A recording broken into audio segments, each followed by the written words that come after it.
Hello, আসসালামু আলাইকুম viewers. আপনারা সামনে যে মেশিনগুলো দেখছেন সেগুলো হচ্ছে হট গান মেশিন।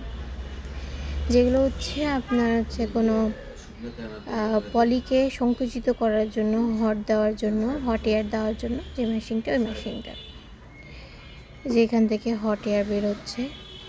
আমি একটা আমার বোতলের মুখের উপর সিকিউরিটি পলি দিয়ে ট্রাই করে দেখাবো।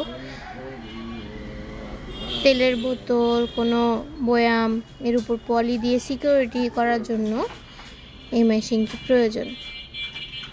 অনেকে আবার কেস করার জন্য এই মেশিন ব্যবহার করতে পারেন। এই মেশিনগুলো পেয়ে যাবেন আমাদের কাছে। তো এই লো টেম্পারেচারে আমি তাপ দিলাম, হট এয়ার দিলাম, এই যে পলিটা লেগে গেল মেশিনের সাথে। তো মেশিনটি পেয়ে যাবেন আমাদের ঠিকানা 1 নম্বর নাজিমউদ্দিন রোড, পুরাতন জেলখানা, মেন গেটের বিপরীত পাশে। এখানে বিভিন্ন কোয়ালিটির মেশিন আছে। তো মেশিনগুলো নিতে চাইলে এখনই যোগাযোগ করুন আমাদের ঠিকানায়। এই যে কি সুন্দরভাবে সিকিউরিটি পলি দিয়ে লেগে গেল, সিকিউর হয়ে গেল মেশিনটি, বোতলটি।